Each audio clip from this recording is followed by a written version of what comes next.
नमस्कार मेरे प्यारे साथियों, मैं डीपी आज एक नए वीडियो के साथ आप लोगों के सामने हूं और मेरा आज का एक टॉपिक है जो डोनाल्ड ट्रंप जी का चाइना में दौरा चल रहा है उस पर। अभी आज संपन्न हो गया और चले भी गए हैं। डोनाल्ड ट्रंप चाइना से बीजिंग से वापस चले गए हैं। ये दौरा बेसिकली 14th को था, 14th को और 15th को वापस चले गए। बड़े लंबे लाव लश्कर के साथ आए थे ट्रंप चाइना के साथ। चाइना में मार्को रूबियो भी थे, स्कॉट बेसेंट भी थे, पीटर हेक्सेट भी थे, ये सब लोग, पीट हेक्सेट भी थे, ये सब लोग साथ में थे। और भी व्यापारिक तमाम वो लोग थे, प्रतिष्ठानों के सीईओ भी थे। इसका उद्देश्य क्या था? पहली बात तो ये आप जानिए, इसका उद्देश्य ये था कि व्यापार घाटा को कम करना। असल में चाइना की जो इकोनॉमी है वो वास्तव में एक्सपोर्ट बेस्ड इकोनॉमी है। चाइना बहुत सारी चीज़ें यूएसए को एक्सपोर्ट करता है, जबकि यूएसए से चाइना बहुत कम चीज़ लेता है। तो कुल मिलाकर के जो व्यापार है वो चाइना के पक्ष में होता है। अमेरिका को इससे व्यापार घाटा ज़्यादा हो रहा है, तो यूएसए चाहता है कि व्यापार घाटा कम हो जाए हमारा। इसके अलावा ईरान पर चाइना से सहयोग चाहता है यूएसए, ठीक है, और ताइवान के मुद्दे पर मतभेद कम करना चाहता है। ये कुछ उद्देश्य थे जिसको लेकर के ट्रंप का ये दौरा चाइना में हुआ, बीजिंग में हुआ। यहाँ सब पहले इस बात की शुरुआत की जाए कि किसको क्या मिला, ये अलग विषय है। मुख्य बात यह है कि 13 मई 2026 को चाइना के जो यूएस में राजदूत हैं उन्होंने सबसे पहले 3:26 AM पर एक पोस्ट किया, ट्विटर हैंडल एक्स पर एक पोस्ट किया, और उसके बाद में 6 AM मॉर्निंग में भी एक ट्वीट किया उन्होंने। क्या था ये जो ट्विटर हैंडल से जो पोस्ट किया गया, इसका उद्देश्य एकदम क्लियर था। 4 रेड लाइंस की बात की गई। ये चाइना के मतलब कि बीजिंग के इशारे पर करवाया गया था, ऐसे नहीं हो सकता है। उसमें क्लियर कट 4 रेड लाइंस की बात की गई थी। क्या है 4 रेड लाइंस? पहली बात तो ये कहा गया कि देखो भाई, ऐसा है, अगर यात्रा को सफल करना है तो ताइवान के मुद्दे पर संयम रखना होगा यूएसए को, पहला पॉइंट। दूसरा पॉइंट, डेमोक्रेसी और ह्यूमन राइट पर थोड़ा लेक्चर नहीं पिलाना है हमको। इस पर भी आपकी जो है आवाज़ थोड़ी धीमी होनी चाहिए, नहीं कि आप हमें डेमोक्रेसी और ह्यूमन राइट पर दुनिया भर के लेक्चर पिला दो। तीसरी बात, हमारे पॉलिटिकल सिस्टम पर कोई कमेंट नहीं होना चाहिए। ये कौन कह रहा है? ये चाइना का यूएस में जो एम्बेसडर है वो कह रहा है, वो ट्विटर हैंडल पर लिख रहा है। और तीसरा जो है, चाइना का जो डेवलपमेंट राइट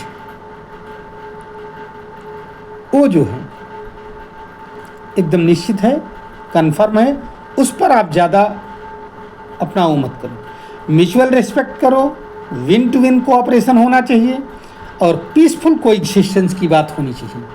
अगर इन सब पॉइंट्स को ध्यान में रखा गया तब तो बात सफल होगी, नहीं तो ट्रंप जी के वहाँ पहुँचने पर भी कुछ भी नहीं मिलने वाला। अच्छा, इस बात को संज्ञान में रखा भी गया और ट्रंप ने ध्यान भी रखा, कोई आक्रामकता नहीं दिखाई। ट्रंप क्या चाहते हैं, उनको मिला या नहीं मिला ये बात सेकेंडरी है। प्राइमरी चीज़ है ट्रंप क्या चाहते हैं, और मिला भी, लगभग चीज़ें मिली।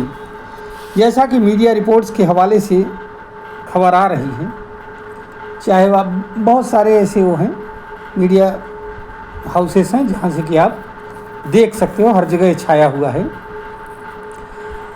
ट्रंप भी चाहते हैं कि चाइना ताइवान पर अभी आक्रामक रुख न अपनाए, क्योंकि ट्रंप ताइवान की रक्षा कौन करता है? यूएसए करता है। इस समय यूएसए कहाँ फंसा हुआ है? ईरान वार में फंसा हुआ है, पहली बात। दूसरी बात, आक्रामक न हो ताइवान पर चाइना। दूसरी बात, ईरान की सहायता न करें। और यूएस का विरोध न करें। इसके लिए चाइना को भले ही कुछ दे ले करके मनाया जाए, लेकिन मनाया जाए। अब यहाँ पर ट्रंप को मिला क्या? ट्रंप इतने लाव लश्कर के साथ जो वहाँ पहुँचे थे, इसमें बहुत सारी चीज़ें ट्रंप को गेन भी हुई, ऐसी बात नहीं। पहली बात तो चाइना ने 200 बोइंग विमान खरीदने की बात कही है ट्रंप से। हालांकि क्या कहते हैं 2017 में कोई यूएस प्रेसिडेंट यहीं यात्रा पर थे, उसके बाद में जो है यहीं पहुँचे हैं।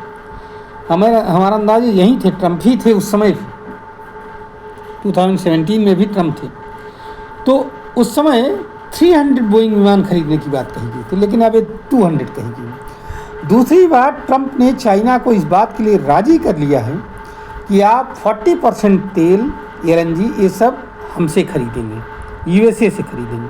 अब यूएसए ने तेल पर कब्जा कर ही लिया है, चाहे वेनेजुएला की बात हो, चाहे जो है इसे इधर इराक की बात हो, चाहे ईरान की तो अभी नहीं हो पाई है, लेकिन और अपने आप यूएसए में भी काफ़ी तेल निकलता है। तो चाइना यूएसए कह रहा है कि हम 40% तेल आपको देंगे, आप और खरीदिए, लेकिन चाइना 40% तेल खरीदने पर राज़ी हो गया। तेल की डील में इसका मतलब ये हुआ कि ट्रंप जो है मिडिल ईस्ट से बाजी मार ले गए, ओपेक से बाजी मार ले गए। यूएसए के जो वाणिज्यिक विभाग ने अलीबाबा समूह, टेंसेंट, वाइट डांस, पता नहीं कौन है, JD.com सहित 10 कंपनियों को अलाउ किया है चिप्स को खरीदने के लिए। सितंबर 2026 में जिनपिंग जाएंगे कहाँ? यूएसए, तो इन पर और भी विस्तृत बात होगी। चाइना ने ईरान के मसले पर चाइना ने एश्योर किया है कि मैं जो है ईरान को कोई मतलब कि आर्म्स और वेपन्स नहीं सप्लाई करूंगा। चाइना ने यह भी कहा कि भाई हॉर्मुज को फ्री किया जाए, और चाइना ने यह भी कहा है कि मैं किसी प्रकार की ईरान की मदद नहीं करूंगा। अब देखिए इसमें बात कितनी आगे बढ़ती है, कितना फॉलोअप होता है, ये बहुत ज़रूरी है, क्योंकि यहाँ कहा कुछ जाता है और फिर वर्ल्ड सिनेरियो में हो कुछ जाता है। उम्मीद तो यही करता हूँ कि चाइना अपने हितों का ध्यान रखते हुए ट्रंप की बात को मानेगा और पूरे मिडिल ईस्ट में शांति स्थापित करने में एक महत्वपूर्ण भूमिका निभाएगा। अब इसमें सफलता कहाँ तक मिलती है, ये देखने का विषय।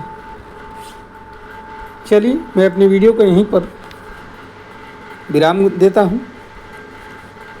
उम्मीद करता हूँ कि आपको हमारा विश्लेषण समझ में आया होगा। धन्यवाद, नमस्कार, जय हिंद, जय भारत, वंदे मातरम।